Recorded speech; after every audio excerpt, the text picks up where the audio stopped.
Enyumre no nsia kase bona ne bra so se de bra mo peace 104.3. Okay 101.7 neat 100.9. Your ship house there wa Beka Junction Accra. Hello 101.5 FM Kumasi Aduma de Shimama e mamu nyina adwo. Enso ma de bra mo nwumre de mu akotire bi ni. Yabasha said your free Emran Shebeje Fee Nedom Kumana sorry wa men so won kase. Ni akoso Emran Shebeje Fee a eye clerk ne de krata ko electoral commissioner so ye no onkotwe sa krata no ensensan. Afe anwumre yebedi nkomo NPP amanyoko no aso ye dombo boafo owura nanabi e de atodwa se ni ekon so e Tamale High Court no wei empanifo amfa kwan papa no so kwa no otu sa na mo na emu ayya e wo sa court ruling ne ho. A see there na 500 votes. Now, a 441 police stations winning tino. Jaja or Tina Jom a Tamale. And nam Koti Kwanso, a chinchim Yamrano, a see Yamrani Trassi. Samson Yabejina Mustafa Hamid, Afe Wanini Pama Kumako and Croa, Peniford in Tansama Kumako, a Drenum and Nine Abo woman, almost in some no, woman near home effort. Sansam Croyam wono, the Ashore were changing some Ketokra. Samson Yatansa, you may Yabeshe, Mampeni, Abediache, Professor Nana Jane Opoku Ajaman was say, Yaka and Nay Apomudimu and Koma, a baying Kwan sent to me to trade down Ponyankopon and Nikata into was and Crankresse, Yemrem. Government alone cannot meet every healthcare need of our growing population. Samson Yabeja Posi for no ashe say, Okitani Pama Kumako Edianai Bako Epechi se, Wamu AD Sikamu Jawa Brekramra Emma Hukwain. 29 suspects, including Togolese, Beninois, Nigerians, and Ghanaians, were arrested.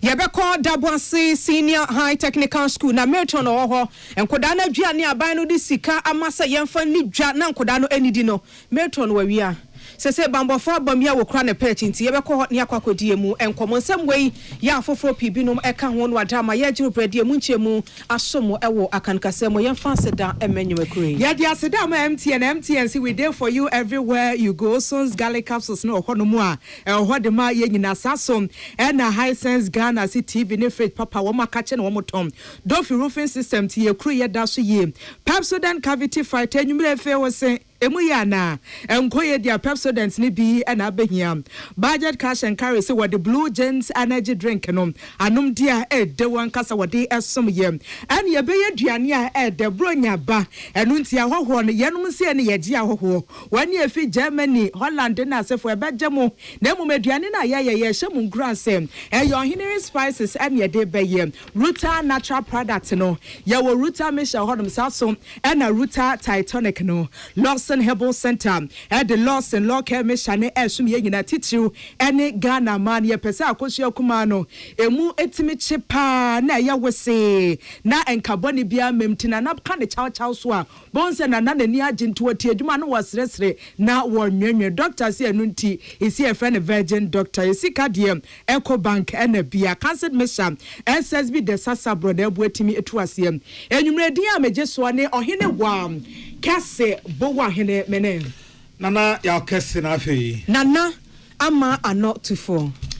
Yes, kase bonase ese Omampani abedieche Professor Jena no poko ajiman ene kase wose wobese wani a wode wo ho na wabiebie wonwuma se Ghana ba ye na afemu de nenso abankuto ntimi nyetitiw ene ya pomoden wonsem ti woto nsafro bias wobiaso mrabie na wobia emebua watro so ya wo chese abane do ne manfo nti wahya ase esi ginaipa wahya ase afiri a wose apomuden si echiba no tra na woguso a wotremu afe eba na ya sabia se a wo mo hwese ne be ya wobetimi esi abefo de se ye titi enipa wo ya doctor for any a nurse for so ena wo manfo asabi wo madwene mu eka wo no ye betimi aboa safo nyina na afem wo mu hia no wo mu setimi aka na wo mampani abedi ekire wo de sanse wo nyina akoto dwabra mental health medical center yesi ediama ma na afeso mofram eye KGL foundation for na afeso if medical foundation for ne siye her royal highness papa bi lady Julia o say tutu no siye e wo kwame nkroma so apon kese mu kumase wasantemantem na wo mampani abedi eche wo kasa na wasisi ano NDC abamba ese enam se wo dwene manfo nti wo hyase se wo de Ghana Medical Trust Fund do na de frɛ no ene Mahama Cares ade ba no se no enipa bi won ma yade bi a wo ko a enkosa yade no etena ho akɔwu dem wo se no se beboa pa na nipa dodo wo haw etimi efiri wo so wasre Ghana fo nyina se we na ba na hyase o wo tu anamo de nanso wo a wotie ye a nyankopɔn ato nsɛm wo anhwɛ ntimi amo aban na aban na beje nsɛm. Government continues to prioritize healthcare within Ghana's development agenda. We are strengthening primary healthcare, expanding NHIS coverage, modernizing facilities, increasing training, and improving access to mental health and wellness services. However, government alone cannot meet every healthcare need of our growing population. The nation relies on partnerships with private sector actors, foundations, and institutions that share our vision for a stronger, healthier Ghana. Facing the medical and mental health challenges among children, mothers, students, working and retired adults nationwide requires accessible, stigma-free services supported by strong partnerships. This center contributes directly to the effort and expands care options to this region with this purpose-built mental wellness facility. And your contribution addresses an important service gap. Eni ayokoti yeye eya omampani abedi eche Professor Jena na opoko ajima na no see ye founder Edma Eve Medical Foundation Her Royal Highness Lady Julia Osetutu wakasaya wachire botanti a wo mu si sa center yi. Today is a deeply meaningful and significant day for me, for our team at the Eve Foundation, and for the entire Ashanti region. The commissioning of the KGL Eve Medical Center is more than the opening of a facility. It is the beginning of a new chapter in compassionate healthcare, advocacy for mental wellness, and dignified support for women, children, students, and families. When the idea of establishing a center dedicated to mental well-being first came to me, it was born out of a simple but urgent truth. Too many women, too many young people, and too many families in our society suffer silently from various forms of mental illness, depression, anxiety, postpartum challenges, childhood behavioral issues, stress-related complications, and emotional trauma are real. They affect homes, marriages, academic performance, productivity, and contribute significantly to morbidity and mortality. Kofa Baya wada Eve Medical Foundation and Her Royal Highness Lady Julia Osetutu nsem eno. Jemtineni Edma KG, a group of companies eye Alex Apelda they were say eka ho. These stories and many more reflect our belief that the true measure of progress is in the number of lives we touch, and the wealth we create must translate into lasting value for society. On behalf of the Board of Trustees of KGL Foundation and the entire Board and Management of KGL Group, I officially hand over KGL Eve Medical Center to you, Madam the Santiman, KNUST, the government and people of Ghana, Your Excellency, with the full confidence that that will serve as a sanctuary of healing for generations to come. We are committed to the next phase of this development. May this center become a beacon of recovery. May it restore lives, may it strengthen families, and may it stand forever as a proof that when business meets compassion, society thrives.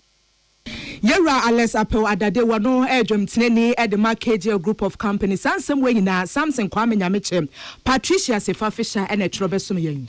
Yako NPP amanyo kono aso yen lawyer Henry Nana Boachi Nana B ene edini no woda edon boafo dwumedia no NPP amanyo kono na wosem ne esi ye edefa pandan abaton pesia so owura Martin Ndam na kunya no asesedian ye ma ne kwama ne ntena so bio ewo mrase begafie no wose entwa yie kra na no Tamale High Court gina wosi ye sesese yensan koyechi ne anto aba no foforo ne yenhwe nipa wo bedi nkunim ewo ho no Henry Nana Boachi sen opanino da bi do ye no anya ne ye kura saa wotemuafo no kwasem ses wo fi nani ade no kuradie ye adwuma anka onye ni ses agina ye no ene wo besi yete ayenka bi enhemu Justice Emmanuel Bat Planch Brew ya wono na ye High Court Judge wo Tamale na no otenase no egina sidie nyina ye se ene de ekwoso adefa abato ni mu achewachew wa fimpimienu ene aduonu nan ya NDC amanyoko no nipa wo gina woko a wanya no wode bedan court no se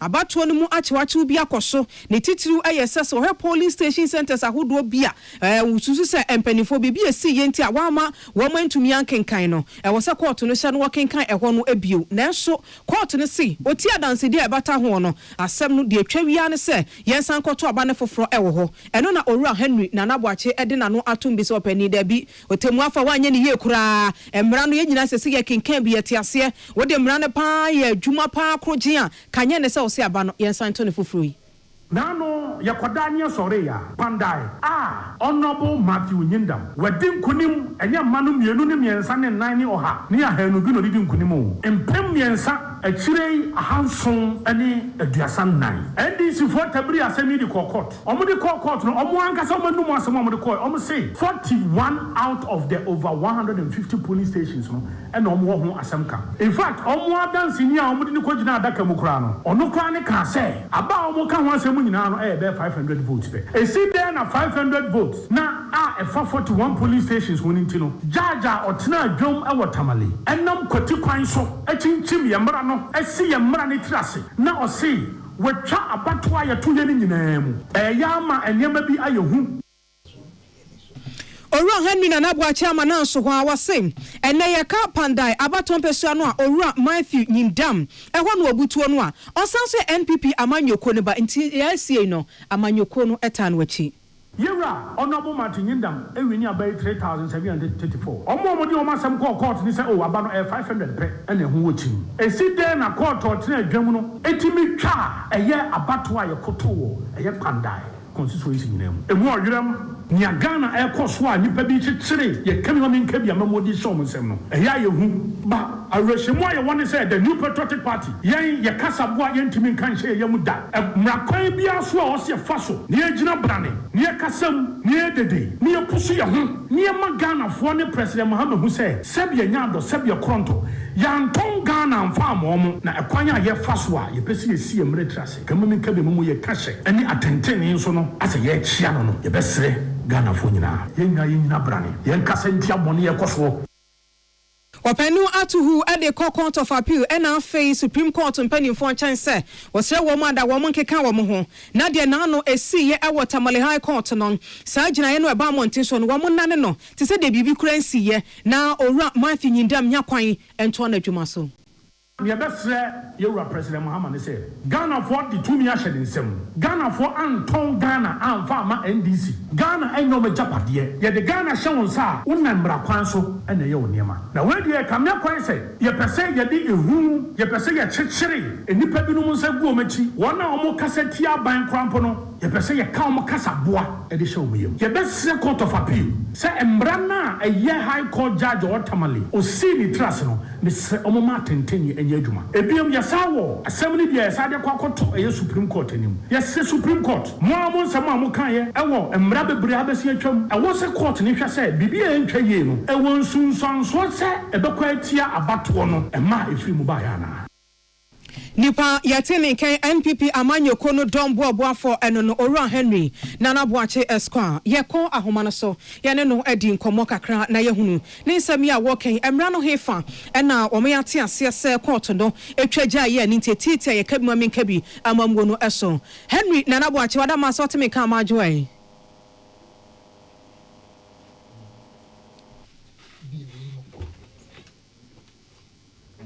Nana bi wadama so me ka majo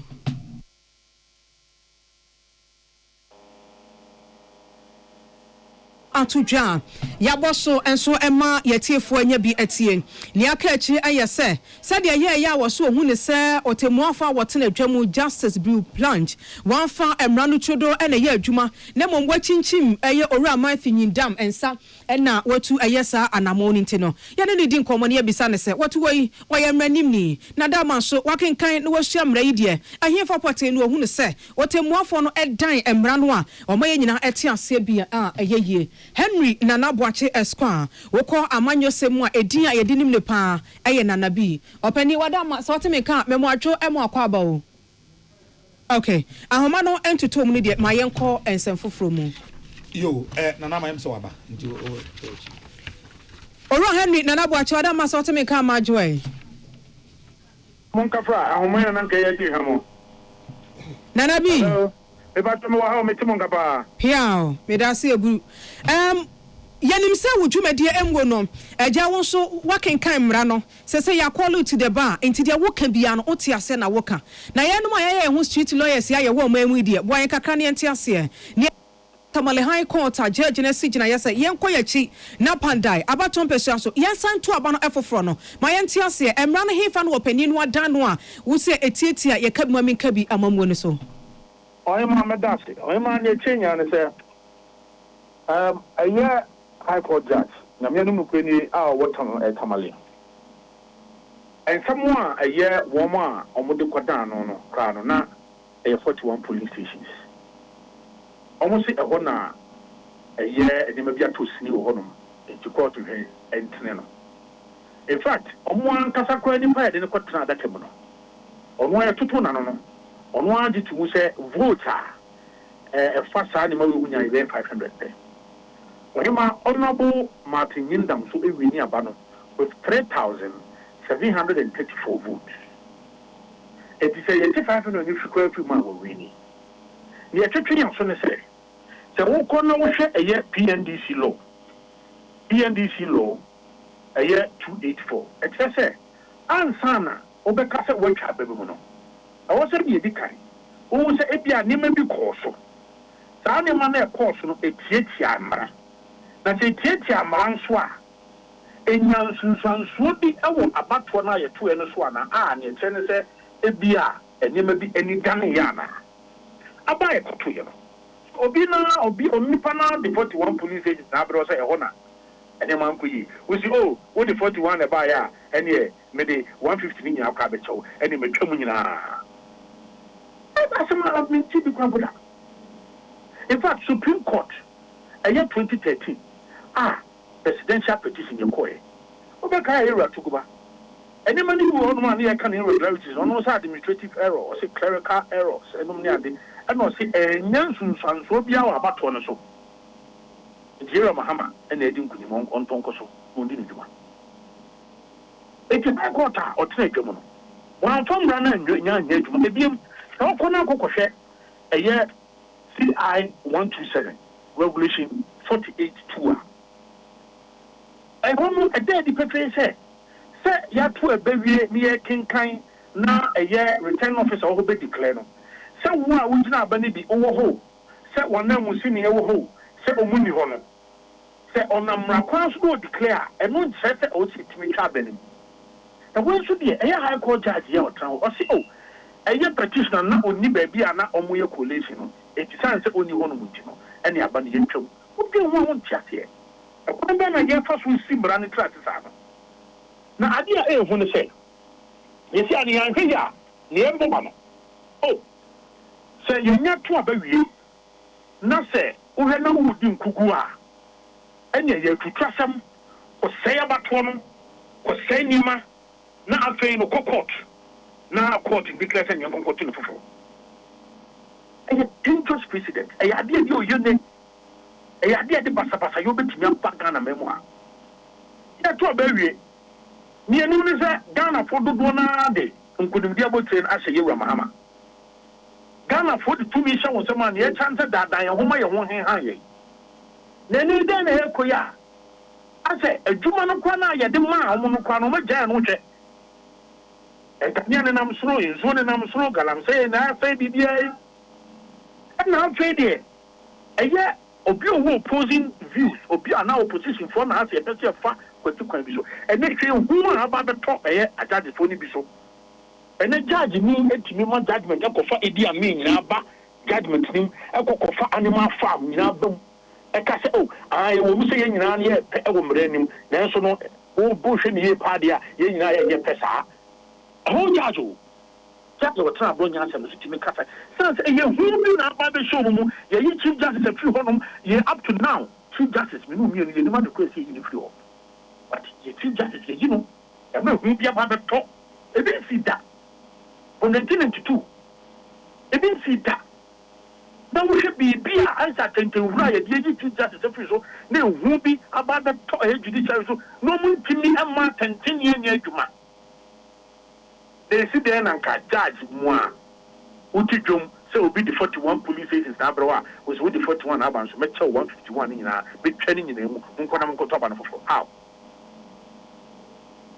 now no the two in the central region high court ka say we twem yonko top and for ye twa ma court of appeal the supreme court nye yoma semi wie asa na yakwa sa by election.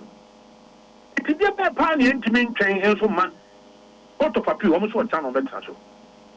Supreme Court is sending me on the 16th on Betraso. I don't even train in a movie. Not Parliament, at the other play. Me, for cat had to come out electoral commission. Nana bi wadama se si a wo kan wabo Court of Appeal na for Supreme Court there so na bibichi imagine kakran yenim sasa ye to aba parliamentary election mu na achewache ba ho a the first point no the High Court wana se parties mienu na ewom ni ye okay ruling na ebeba no ho a eno ano no emra ne se ruling na ebeba no ba akobo nyoso a ba bi owo ho kwan se oya appeal no Court of Appeal na mom enye Supreme Court be consistently ya na mo nkomo no mo kan appeal no ho asemo a mo the Court of Appeal but no say Akan Supreme Court abata ho so ho me enti ase kakra the application of certiorari ye kan say High Court now transem no so no any to me or the trans so no kwa no na nsem fata enti eno na ewo Supreme Court enye asem no see ye wie na kwa appeal no and esa ko Supreme Court there be a different application or now stay of execution nso a china air course no eno so wa court be important eno Court of Appeal. Eti eno na mo hwe animu se e wosenka emra se bedemfie fo twen na nka kina no mokokwoti de besie ansa na wo matu anamo bi a ankoba ne sa no won sa pepe na me ka se we kwa de ye wo ade won se na ho the two question dia no ya ade a akere ye ente bia na no ba ye ente kra enfie be mienu mu ani enfie be mienu mu ani ena ye call ye na court ka na mo nsem ni bi Court of Appeal ye twen e ma Court of Appeal ene. In fact, assembly the crown of Mutabri call a Supreme Court, because Supreme Court quite transfer ye, a boy, and Sana Yakwa by election. So what didn't enjoy? Nana be and him said that property no Tamale High Court. A year judge no, I didn't know December no. Sada no, or Matthew in dam, and in a menu for filing stay of execution. And then no Nyan and Tiasa Abano we ye, openima Bushmida Edikaya. Etwa mu yai enti de ochina mo kwaso no esan ye foforo a party no tan wachi ehwehwa na yes sir near tie ne say High Court kasem now the stay of execution bar no operate for 7 days na emre mu so no say what's how file process in our Court of Appeal and also act as a stay e ba to minister what ma say Mate wase enti na ye ka say because operationally no your processes be at that a Court of Appeal him now anti assisted into no any kind of person parliament to kata because kata no here obi any mo hwe in fact we share minority caucus and no mo meeting me ne acting chairman and ni mo nya akushia ne our parliament no mo meeting they don't even know but to letter data a word letter no square a 4th December any actual now no yawo de twam yi no moto ka tande ko it's no be any more he and na in the pay and the leadership kwa no be any more he just say kuntuna sibina ya say that catch obi say troko and what troko we am ranimni okọ edom kuma e wonra sebeje fie so ade oda wo ma no so animumra minim se won practice ye kra no over be 20 years at the bar okọ mra sebeje fie ho kra ya de woda emra sebeje fie for edom kuma no legal team na no enso emranimni a ono kra de wa kire mra over 11 years enti de mo kan se mo serve parliament I was still of execution ho and na first 7 days in watwam enso so de amasia file second one automatically e warranty a year parliament say e omo fa mo dwumade enkonkon wa e de na si omo kwan a chinchinchinachen obi afa kuntu asese de wo kan me ate ase na wasan so de letter akose Owura Martin Yinda na kunya no ye declare the vacant adan contempt entiminche parliament on that. I'm saying me no, I've told my lawyers to explore that. Yes, cited for contempt. I've done that. I'm so muye. It's never can no. But so we should muya. Set your brand and you was say obi wa dream, probably would trim say odidi in someone. Because a dream probably be new trimmer. Is it then a clerk to parliament? A truck crata, a Docoma Electoral Commission. Or declare a seat vacant. Now be him a truck cratan on the 4th. If I answer this morning, leadership, your minority caucus, any speaker, Speaker did not even mention it. Until say you who say Enra, no good is uncommon. One comes on to say you ran around who say social media, so a year cat a P. I was social media. One must one come on the among. Say, certain who has said, Nipia shut out Bopo. I mean, a year and you know, we're not air course one. Yes, Ghana no. You Mahama. Yet to about the man over 1 million says so. Never yet you want the boy Ghana for. Yan Kasab never teach the Kamamin Kabia Memo. And such a gunachi. Not the name. They say, and now overwhelming control of parliament. And I was saying, Chief Justice and free home. And the Chief Justice I would not be so. Obia said, Obia or Nitubo. Obia do on the Chief Justice and so no, and you be our strong ruler, or you so be in the buy. It will be now the same one. The Angelic pet, no, ass to Nippon too. And the away executive, I say, who now executive no for, and I'm yapping up a soil. Sam and Ghana near the mouth, and then 1 year, or being sent me a Japan or Mahama by 1 year. Another don't go for buy 1 year, not the face is about. Or being sent me a power, and then can you boy up to 2 bed 3 times this year?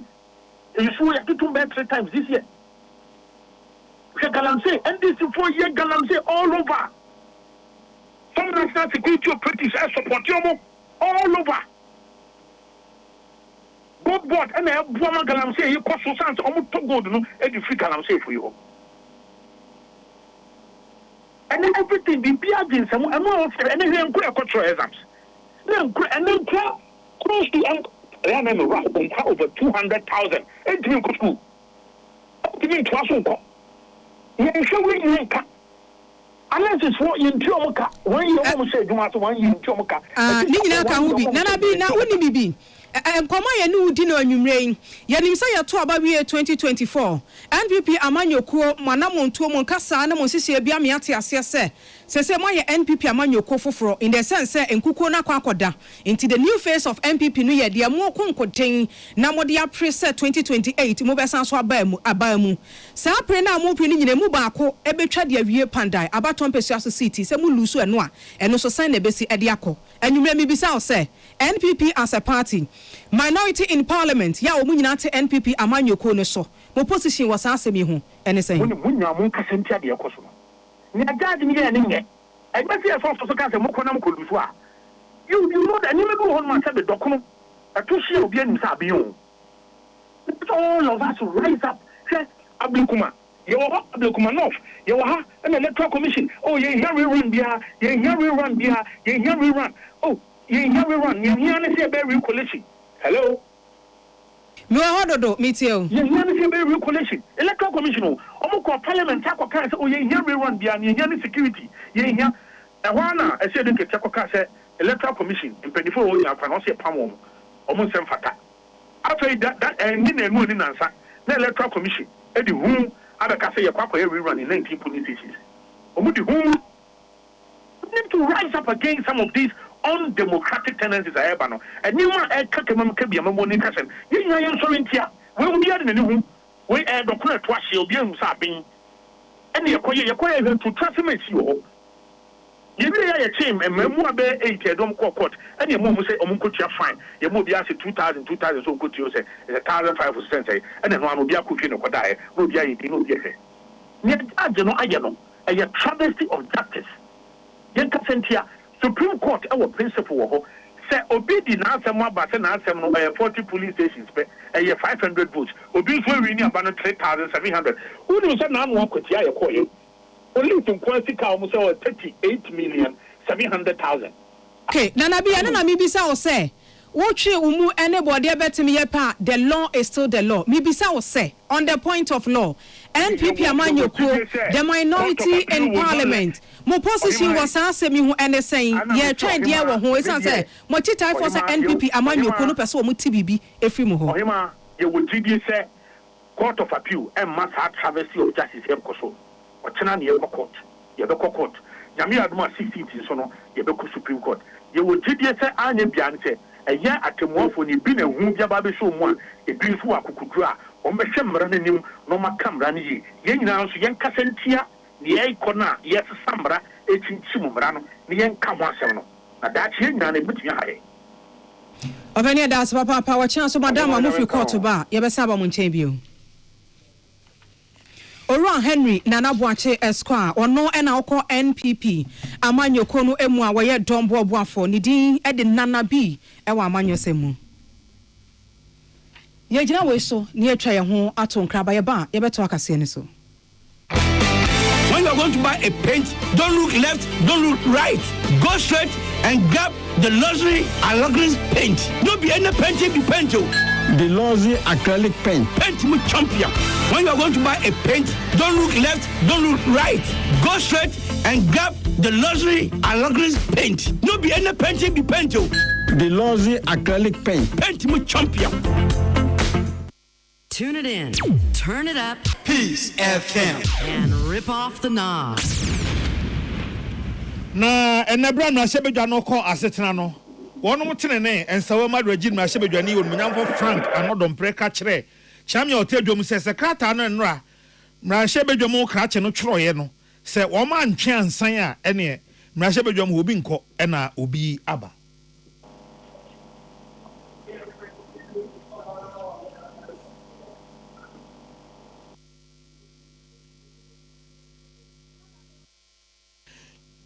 Na ye kwa homa so na ye ne de okasama edom kuma no fa emra ensebo so amemra hye bedwane onu nyamfo John Dako atwetwen sa asemi ehon komo honorable majo na me so menia yo ya da se papa so anya ehon adaje enne na emra hye bedwam ye e ofia ye hwede na ehun se ehwa aye hye pa pacho asem no pa ne sen menia se no de mo nyina mo ne NDC4 ayo maje o be fa ko ti kwan so na aba and for a 2 year they want to change the mandate the people gave to Honorable Nidam. Also, property council. Moko court, court, a contract. Let's not continue. Yamontu, Koyama, yeah, file process or court of appeal and Supreme Court. Yeah, chance, and young chance. The judgment of my say, the initiative is your control, young chance. You can't say no crazy. Na you could see a class of parliament. Jetro actually, the Command Electoral Commission said, when we place it, we can determine the election. We didn't get a monument. Na but I'm council, it's me protested. Young Kofa through Young Kofa, Young Fasika, Young Famuba. You say, you be protested your parliament for. Na ma union in a 2 year could be live so I was there for 2 years. I was Haman home. He said, this element is working to that now. Don't be to me and say, that's what maybe now we have been to be baby. Would the who can say CTD episode who attack if you are attacking? I say, quite decision as your motto. And it's the attendant decision by a mind. If you are now said to my CB electoral commission, you know. Na fe no uma forma no democracy no yes and no amamra e fe the constitution yes and here And she, you're here, yet, I'm Ghana for you, I think everything, and then I console, and yet, we'll be Kotwapa, and then we move Kotwapa. Now, when you know, the crown and say, about to know what you know, and for all who be attention. You say, no, hold you, Medina, and then won't say you do if you're okay. Ansana yede kase boy beba yehu se ebra ho ye hye no na yesem yes speaker friend leadership se monko conclave se den na eno akosi sen o makwaba na obuko ba na ayaga beso kasa yede you know if it ono na se ma okay na de o justify dem ma akoso no we are not ready to listen to it say that letter was say yonko to aba no twin sign na the Supreme Court no go to you my we are now I say no a capacity you process in your take to about near to any the effect but it's yeah you process you say women no go to baby you na at the court of appeal and Supreme Court they are kids you a custody court of the High Court of Tamale the judgment no what chance is that I say we put na Jacobo Council now you're spending money on election and security for nothing. And it's we say a deal and I to move over 180 still and people was there when we them for continue as soon as I'm here. A trade say yeah no and the rest of them so me catch them maybe up there. We catch near water my central. We must have for us as well. You beat me to that you are dead. And I mean, that was what I see to make me a less more. What kind of attitude is that? Say the work class and I say, what about to be a power? Yeah, really power. You have to council. I mean, that shouldn't be accepted. And you were saying, you know, your plus at the work class, your cassette here. Your man, who say, to depart to about, we should respect the mandate the people give to us. And they who share the name of Kosovo and move now. As I said, Mama said, my gender now, and before I said, no, my media may from Papa, but one candidate from Nova. Said to my son, you know, say, you never point here. No one will say, beat me a Kosovo, about in the Agana form, beat me as a grammar, to a constitution, and that's how command your arm attention. We should not be accepted. We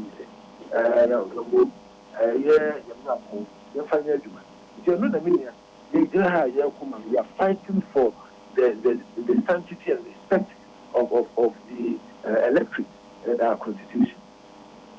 And time wa speaker nankasa baye no ne akoso no nyina ne conclave amko nya speaker ne ruling ne saying I was say oko achi or the ruling for the ban the train ruling our the ban. And he say emrase what you train say speaker be called ruling aba ana my den oh we can say the ruling be ban am friend nti be pie the same name the koso back I said that this people are catching when pie to obe call the ruling aba they be train the ruling but council mami misa we parliament no mo bro Ghana mra so ana the tenentina yen oyekira yanko fa banko fa tu ko fa ja oyekira yemdin are right saying to me dia ewo embra kwa so obi antomra ewa ene yebe ja ona wakwa akotie de speaker be kan kire bibia ni aye no be say akasa yada se papa onmonyamfo John Dakon ono ene Swami Mrahye Bedwani eba mrasem a ono ene kasa ema edonkuma no na yenko achi nkotie se de edonkuma no trene onmonyamfo Frank ano dompre ene oka ne nsem ewo Mrahye Bedwam.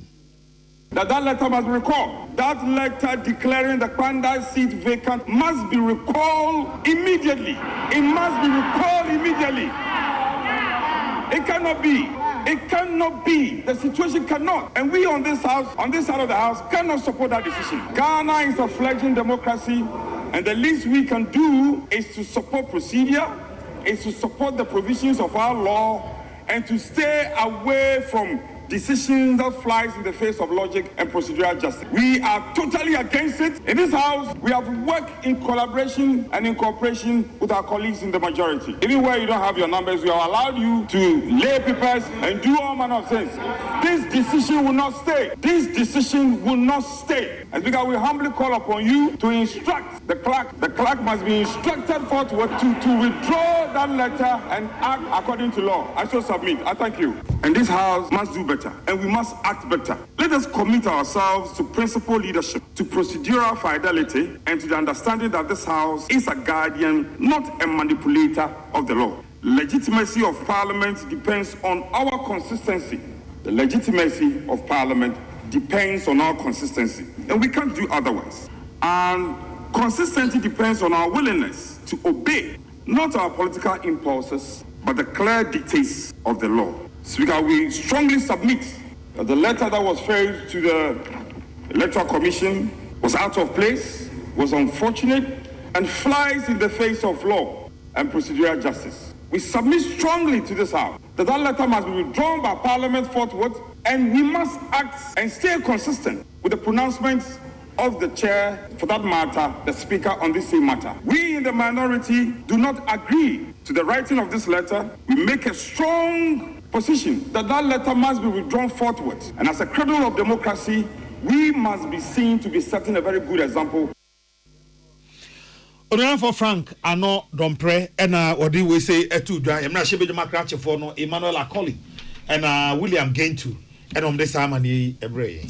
Na ebusua ye kwa amano so na ye ne nsentwofo akwa akodi nkomo ye hwe ne ekoso e wo my Ghana mra shebedefie ye nsanka wo mu die ma ye mpem so ne yemfa ye ne nkyerem wo nsemfoforo so e CID ya wo hye Ghana Police Service ase enem wone Bank of Ghana mpenifo esigina yesi montene so na ya na wona mbebi ti se Circle Airport and afi tudu osusu ya bonse mrantie bi akra de from abochifo no versus Ghana no wo mu di wechi enti wo mu se adwumedie potia wodi ne se amanfo amanso sika bi obehwa na wo mafrɛ wo motofre wo nkyɛn na afo wo asanso aton e de amani pa foforo na no na CID mpenifo bɔ amani a wo kyese safo no emu bɛ sɛ aduanan ba akode wo mo nse timi aso wo mo pa echi pani ya woda CID ano Lydia Donkom wo de sansem wo gina to dwabra na wo ne nsɛntrofo di edi nkomo no wo se fe di kan se wo mo de hye so otudu sekre e na afiso airport osu na wo mo di kan che nipa bɛ sɛ eduonu enkron ya wo gina hɔ abochifwe o kwa no mo tata o se ya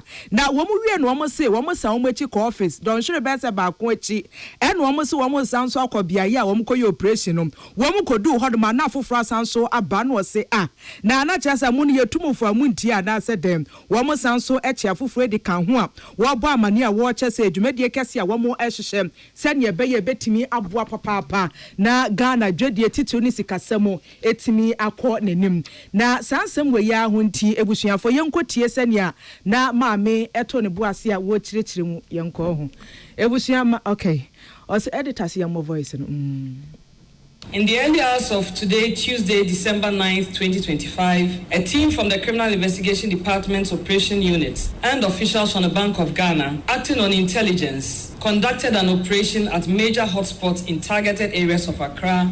In total, 29 suspects, including Togolese, Beninois, Nigerians, and Ghanaians, were arrested. The following amounts of money were recovered. Cash in Ghana cedis, 1,266,770 Ghana cedis. Cash in CFA, 100,000 CFA. Cash in Naira, 3,383,570 Naira, of which 1,266,770 Naira is on a money points machine, e-cash. Cash in dollars retrieved, $5,105.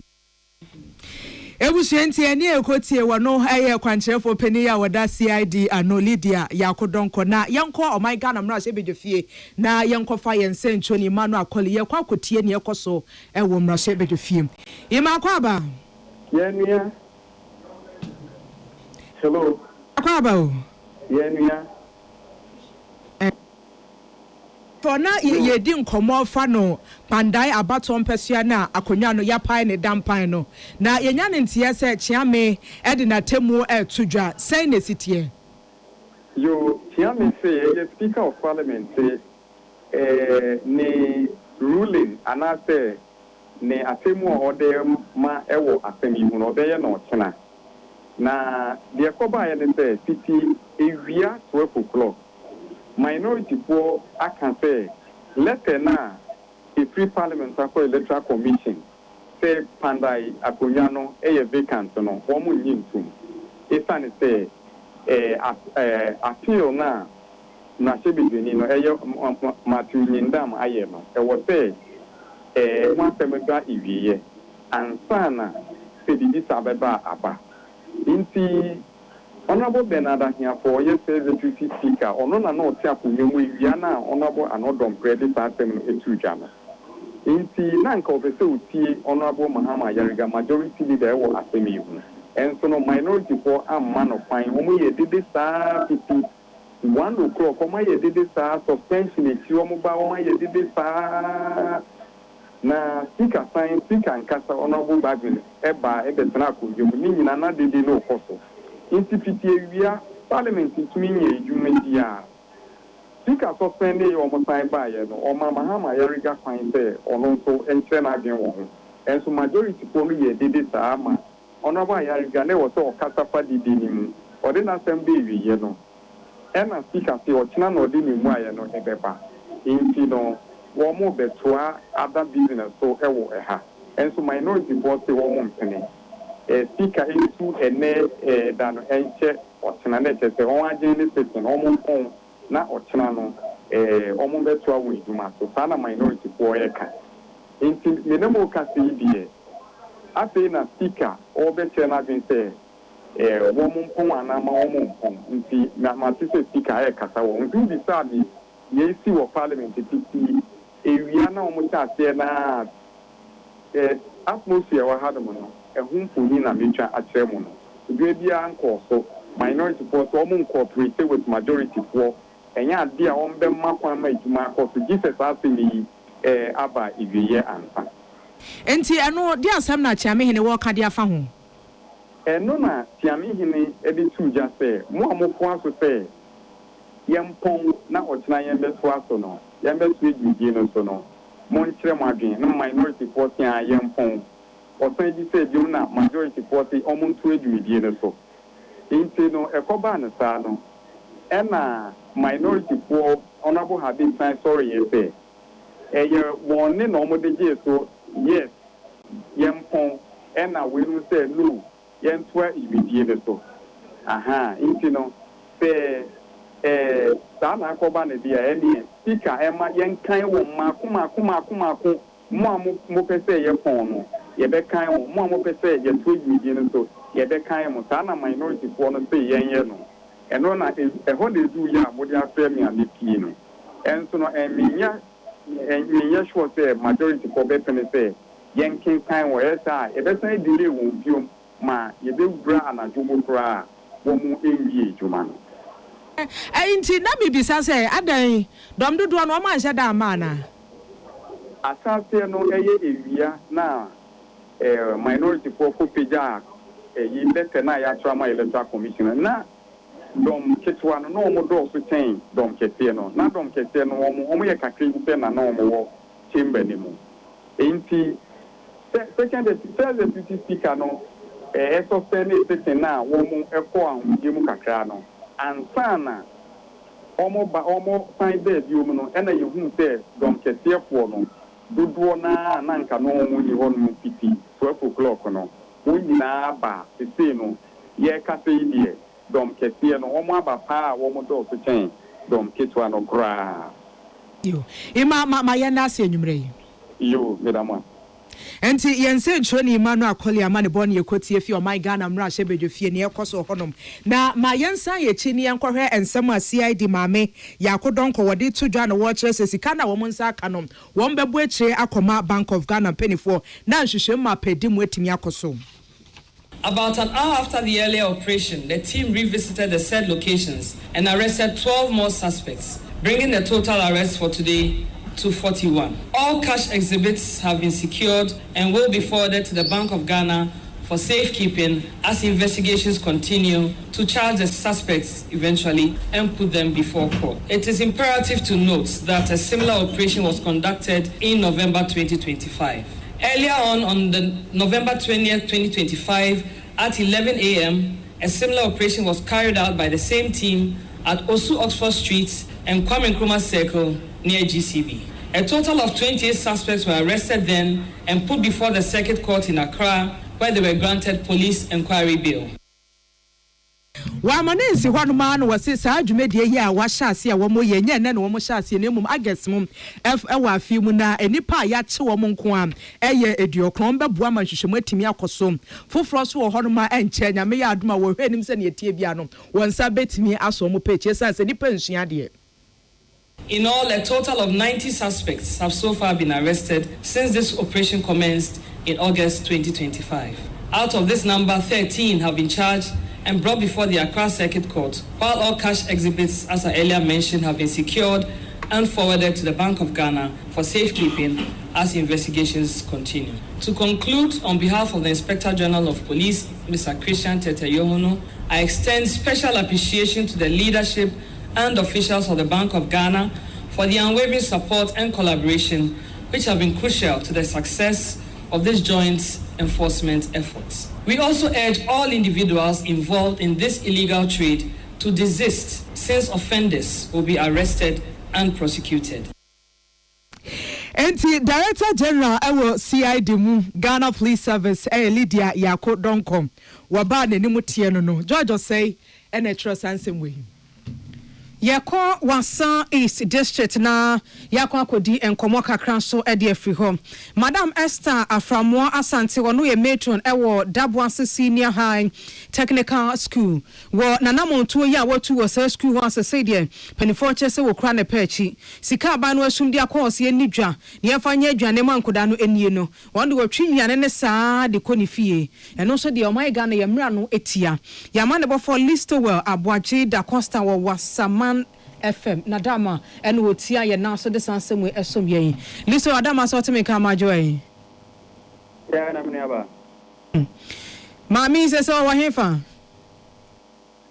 yo se se ya de ade a prosifo eche no to na no na o ma charge no na so ma portion no o ma portion na nyame bo a etina o mo ebebe afa charge di ede aso no so no o mo dan pa kujina bo asenibia na ni nyina ne se uwepie mu wasa is mensi mu hanu mu a wa se mante mu hanu mu a aban senior high school wa hanu ba ko pe eno ane de da boase a efe no da boase senior high technical school na eho na metro a wono ede school no ebia de sem ano me se so hwe school fee ni so school mu kono ma me esa aframwa asante ni nyina ne se wa kwa kodi apolisipo akati na de nam so ma atemi ebete ebia ne se enu enumere na agadesia bia we national security operative oba security operative no ebe busumi ensia ede ko ensu mu ani no watresa ebe break akra mi no na whatever say o mo di aduane pa ya lodu wo praje mu bu abubo ya no mo di free school no mo di aba betwam akọ na bo ase jansen akọ paka na o mo di kosa kurade na etan se no ye timemuni a wonya meka national security no no wo kwa bi obepa so a obeye ma me yate no nyame adom oba beka bambo aduma ko no de no wote wa be no ntiam pa mu ba no hu se pragie bi a alu do niam ma every school mu ho mo e ba betia ko eji otu moto ono so hari moto en wodi moto na odi pragie na tin kakra eji aka akra mu modu da bo ase jansen be bi a pragie ni begina na wayi ni mani go maka be fa no na protocol so amount barrier e wo ho one way fast no bo police ko na man yese pragi ebe wonche no na mo didi e mo hwe ne me wu na misusu yam kwala na bia ne wo senior high school no e no mo de ko ampa so police ko sa pepe so ko pragi re de di edipike o mu sa no a ene ma wo di ko e wo di firi hia wo se eye mason eye ma me esa asante e na e di asoma me mfa ko gu e kwa ho e ma no e nam so e ma police ko so Emma Bragay dan ho e de ba da bo se de police command ya o mu beyi niema no e de anwa gallons yi e be enum afen so bags of rice so o mu enya be enwotwe ɛna 10 tomatoes yankasa nso so adaka no bebree ɛna tinapa ne sardine ɛne nneɛma a ɛka ho ɛna wɔn eyi firi mu wei na nam so wɔn apolisifoɔ amfa anya kwadwo koraa mɛka dabo ase de police command wɔn ɛkɔta biri maame ɛsa asante a wɔn de ne bepie wɔn akase na ebere wɔn busa maame ne mu asɛm no ɛna ɔno nso kyerɛ sɛ wɔ nneɛma no nka ɔnkɔtɔn ɛna ɔno nso a wɔwia na ebo mu nka wɔkɔ no wɔwia ne wɔ fie na wɔde aba school hɔ wɔde abrɛ atɛsrɛfoɔ no na nya adeɛ sɛ ɔkɔ akɔtɔn anaasɛ ɔkɔ akɔwia na ne nyinaa akyi no apolisifoɔ sɛ ne nkyerɛ mu no ɛnya adeɛ a ɛtɔ asomesan sɛ adeɛ a wɔnkɔtɔn anaasɛ wɔnkɔwia no wasan so de asɛ package foforɔ mu wasan so abaage ne foforɔ a wafa baage a yɛde tɔ nyaado anaasɛ yɛde tɔ sɔbankye bi ɛna wasesa nneɛma no nyinaa gum nti wogye wɔ bi a wobɔ da hɔ paa anaasɛ woyɛ strategic a wohunu sɛ ɛmo anaasɛ ɛte tomato timpo ahyehyɛ mu nti no apolisifoɔ akɔhyee no a ɔmo ama ne bɛyɛ wɔne ɛyɛ okada rider no mesrɛ pragea rider no akyerɛ sɛ nyame bu akyina ɔmo ɛbɛyɛ nhyehyɛeɛ a ɛwɔ sɛ ɔmo yɛ na ɔmo de saa afoe so akɔgyina mmara anim sɛ wohwɛ deɛ akɔ so wɔ hɔ ɔde w'ani kan tietie mu a maame no wayɛ matron wɔ sukuu mu mfie sɛ ni ɛberɛ a me ne head mistress a wɔwɔ daboa senior high technical school ɛtwetwe nkɔmmɔ no ɛyɛ owura yere Irene Rebecca Ampaw wɔkyerɛm sɛ maame no wayɛ matron ɛbɛyɛ bɛɛ mfie mmiɛnsa ɛkorɛ ani nti national security operative no a mene ne di nkɔmmɔ no ɛwɔ kokoa mu no a ɔno biribi nti ɛmfa ne di ntuba no ɔno kyerɛ sɛ wɔhuu sɛ wɔn de aduane firi school mu hɔ nom aba abɛsi akɔ no keka kɔ bɛyɛ mfie mmienu nie ɛdeɛ ti ɛdeɛ kan mfie bɛyɛ mmienu nie na watwe ɔman Ghana aduane ɛde kɔ saa mpanifoɔ amoate aseɛ sɛ yɛama no police bill deɛ na mmom hyehyɛ wɔ akyi sɛ yɛde ne gyina court anaasɛ hwehwɛmu bi kɔ so ɛyɛ saa pɛpɛɛpɛ mene de so police commander wɔwɔ wasɛ sɛ twetwe nkɔmmɔ anwummere bɛɛ 20 minutes yɛ wama public na assurance sɛ ɔmo akɔhyee no na mmom amegu a ɛkyina no ɔmo ɛbɛpɛ kwaadu bi korono anaasɛ korono kwaadu bi ɛde abɔ no na ɔmo de nakɔ akɔgyina court ɛne ɔno nko wɔne pragea rider na ɔno nso so ɛtwe nneɛma no de kɔɔyɛ a nyame adom mo nso akɔte no wode ansa na megya wa mo akɔ no wo ne headmistress di nkɔmmɔ no wa mo ante aseɛ sɛ deɛ asi no ama ɔde n'ani abusɛ bi a mmerɛ bi ɔmo nso ɔmo aduane ɛhyɛ ɔte ntɛntɛm ana ebi yerɛyera wamfa nkɔmmɔ no amfa baabi saa mebusaa ne sɛ ebi asi hɔ da anaasɛ deɛ ebi kan yie ɛna wɔkyɛ sɛ wei ne deɛ ebi kan na in fact daboa sɛ senior high technical na ankasa no wɔn ayɛfuo aburofuo a kyerɛ sɛ ɛba no aburo hu nnuane deɛ maame ne kyerɛ sɛ wɔn bebree nti no wɔn nsɔɔto aduane ankasa da mposa deɛ kura ama ayɛ a wɔn ankasa no ɛwɔ aduane a wɔn edi nti wɔn anim a wɔn ho so sɛ nneɛma bi saa ɛsɔɔto anaasɛ nneɛma bi saa efifirifiri ɛyɛ wɔn storage facility hɔ nom anaasɛ room hɔ ɛde kɔ. yɛda ase papa listo yɛ wada ma sɛ ɔde w'ani di akyire deɛ ɛkɔwie kɔɔto nsɛm mu a yɛbɛsan aba nanso bio Aboagye da Costa yama ne bɔfo a wɔgyina Wasama FM abra no wɔto nkra de som yɛn Ebusuama yansan ku yechi ye kopie mu my Ghana mra sheve dwefie ne ne nsentro ni Emmanuel Akoli akodi nkomo yenya ne ntie sa temu ne nyaba ima akwa babiom hello wo ma kenkan ni pa no debi akenkan na amaso entino e wo mo ne no mo de gi so ya yempene se mo amon pene se edwedie no nto aso no mo fa mo ne nje so minority for no se o mo pene na majority for no se o mo pene no speaker erulu ye se won ena wo di nkuni nti no mo to edwedie no so e wo dem ho a minority for story gina a wo mo ye dede na wo mo sha ase bia na no enu ana wo mo ye ai se dede nko ena wo mo ye we bra edwedie no koso nti wo dem ho a majority for no stay ho ena wo mo trade media de so ena minority for no ejina wona so a wo mo ye didi sana ehano mo etie yi mama nim metiwase ye dia na chese ne no government business bi an share dan course so pandan sense bia en course so kra na afei na wo mo asha se wo mo ye government business ba ko ye tax waiver wo mo de wo mo nse kom edwumedie bi a ebe ba so na taxes e da so no ena womo eka ho asem na aban eyi sa tax no if you were no the first government business a womo ya minority borders na womo na so womo ye didi sa majority for no so de womo bu so womo ye se ejuma speaker nkasa so na ete akunje mo me na mo kase. Okay. Enya ma ya na se na ya mfansi afoforo bia meka ho a ya mfansi anyame ya adom a ochina ye besa ba na so biom. Enti ebusuani akwaso o my Ghana mra hye bedwefie no na wo mo hwe anim se nke betimi akan wo bia majority side ne minority side ne so enye ntimi antentam ti ma yenyina we so na yentwa ye hu sima ye ba ensam akabeto aso.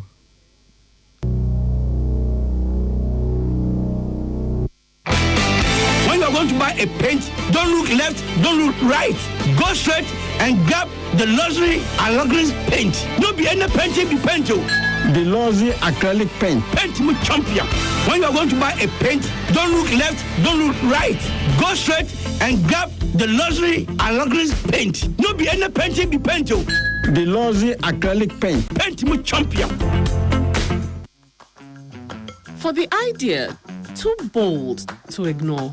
The dream that keeps you up at night. The plan that's waiting for the right moment. Well, this is the best time to make your move with Stanbic. Our rates have dropped. With our personal loans, vehicle loans, consumer finance, solar loans, home loans, and credit cards, you can turn your plans into progress. And your next move is unstoppable. Visit stanbicbank.com.gh to get started or call 0302 815 789. Happy delightful June. Swachulala, chichi soso. Afrana pa. Epe breakfast and was in woman. Don't happy delightful juice against with toast, cereal, and even bempu. If you mean a bread and fifi, what's a fridge man? Happy delightful juice. One of one. And you be here. Happy to relax away. When you're let's say what a tremor. Happy delightful juice. Of an baby, I bring you all day long on fruit juice. I'm happy delight. One different flavor. Different size. You number 1 letter. Number from NG 150 and 250 ml. A baby healthy life shows on your supermarket. Happy life fruit juice, loaded with taste. The luckiest everywhere for everyone. Day. Maintain kakeko. Miniman kasa. If you say the luckiest season 3 Asayaba. Afi mami chew a kwanya obefa so nye o ticket but star 712 hash na di ehihye no so to ticket ana se ko internet no so na bo the luckiestafrica.com se bia me community ticket no so na you lucky number ubetumi so ama system na eyibi amount share ahia wo pese wutia every 1 Ghana cedi posi 5,000 Ghana cedi ubetumi mpo ato ticket no ama obi foforo ye obi hero wo pese wutia enye den kra sa wo Ghana for mobile money tia na sa wo amanone dia for bank card tia ticket baako ebo sika no ho empay ahanum 500 times we ye massa ye pay the community de benyanso betimi aye emohu edu 10 times inti yen kambom na yen lucky na lucky bebia shawo hoso enye ma wona wondi infiedu watching luckiest jumedie yi enele imrata echire wo Caritas lottery platform no so. Charlie, my clippers are tired. Sometimes they just stop mid-haircuts. Hey, relax. Before you turn my haircut into creative arts, I beg, get extra cash from Forms Capital. They then sort you out. Extra cash? Tell me more. Make her put you on game, bro. You get an instant loan that goes straight into your Momo wallet without any long things. You have any day up to 30 days to repay. And interest is only charged for the days you actually use the money. Look, the best part is, the more you repay on time, the higher your limit goes. Charlie, that be hassle-free way to support the business. A new clipper means more satisfied customers and fewer embarrassing moments. Charlie, count me in. Whether it's tools, business, or bills, Extra Cash gives you the power to keep your business running. Because when you grow, your community grows too. To activate Extra Cash, dial *170#, select 5, then select 3, and then select 5 again to sign up for free. Live extra with Extra Cash. For the idea too bold to ignore.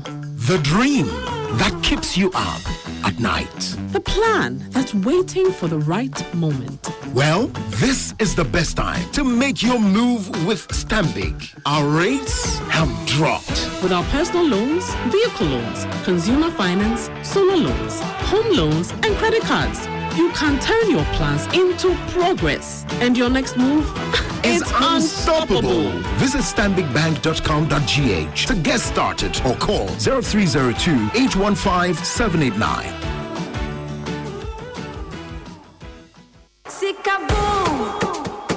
Fidelity Bank says save and win. Muntio, Sikaboom.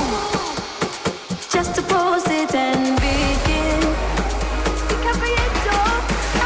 Every 500 CDs you keep for a month, you get 1 point all at once. More deposits, gets more points in. More points, more cash you feel win. How many points? 1 point every 500 CDs. What if you win? 5,000 CDs monthly. And the grand prize? Hey, 100,000 Ghana CDs. Don't wait. Visit any Fidelity branch or agent nationwide to deposit in multiples of 500 CDs. The more you deposit, the better your chances to win 5,000 CDs monthly and 100,000 CDs in the grand draw. Terms and conditions apply. Win with us. Fidelity Bank, believe with us. Sikaboom. This is an NLA approved promo, now running on the Caritas Lottery platform. Tune it in, turn it up, Peace FM, and rip off the knob. Adesimama yemi ho akwa bakase no asi ensama edi mu akote bi ayese emra sebede fi edom kuma no asori se krata eye clerk ne twe koma eye electoral commission on chasing senyasa wo monti ase ne prepare no kase hoguso ehuru enya asem keto akra don bobo for NPP amanyo koni dim lawyer Henry na naboache ne edi nkomo ya wo chiemu se Tamale High Court gina sidia eba ye no enam emra kwan so na afen so kra no nokra sign yechi Mustafa Hamid eni nipa ma akoma akwenkron yade ntansa bon se wona mosuma si disika wudwa o my Ghana sika di wombotom na nti wo mo se sanse ne nyina wo mu ne ho for charges no ma akoma akọ aduonum N954 mampani abedi echi Professor Nana Jane Opoku Ajimade atodwa se ye apomodi mapa o my Ghana binding coin to me nti wo se ankrankran nwuma e wo man mu se wo fa wo ho enhyemu bi posifo aboya mane se nipa ma akoma akọ aduanan ba akọ okra wo mpa echi sansen wonam kwabone so edi sika hudwa wo man Ghana mu asa sika no enye o man Ghana yesi di no nko ade mom krofo ma so sika ebata ho ebi sanso ene ekọ Dabo Senior High Technical School enya no NTS metro na wo ho Madam Esther Asante wa wie suku ni nia ne kwese ni fie na busua kodi posifo kra ne pa echi enum nsem ene afoforo bi na onwudwubrei ye de so mo se ye no nsan bre mu kase akenkanfo a ye somwo eyeme nana ama anotifo ena afei nana ya kese ena ohine wa kase bo ahine ma yamfa sedama Osons chemist was say wa pomodin ehye yensem wa de Osons garlic capsules na ho de ne beba enti ubebo adwumade pa wonte bre wonte yaw na wani se wonya bi na memene se ya nyade akwa bia so enka bia etina wonum ti ya na eye pa MTN we there for you everywhere you go nti tokro bia wo hyem manchia bia wo gine mu network no eye MTN emu odepa enti se wo koya hye ready die use MTN na ntimi mu adache high sense Ghana say bro nyen unim se ahoho na eba yi ahoho ba so dia wo ba wo fie nyoma nyina ye pa asem o hu ye sa no ye hwe ade pa so ye ntimi nka ye du fie na afi ye bo ekira kire busuafo ne ye ba ye we hwe fie fridge si ho ne asa ba be hwe AC TV gas cooker electric cooker washing machine smartphone sound system num rice cooker ne blender ahunti ye hwe ne ye hu se brand e bo ho nye high sense ya unzi ni pantimi sa be hwe anim cause one tias ye le wense can't think fast say and nese ne wiase koya high sense form right now no Black Friday say nyoma buon wo moteso ama nipa ne oso ebi kura nya bi anto ohu ese nyoma ne bo da form ase kwanche abetiem ene sanso ye papa na entwe enyinam bebre ti se wonya bi si ofie say ya eje ahowo ena ema brabo so ye simple ene nya fe na reta ma ye bu adwuma na ama ekoyi ti afi no okwa den wo ba no aduane no oye ne se wo betwumoko da bi atwam and the blender honum rice cooker me say papa ba ya no wawie na nkwada na timi edidim a high sense Ghana form and a yenhye power e de amount number ubetimi afro mosi so enim 030255 0000 030255 0000 high sense dear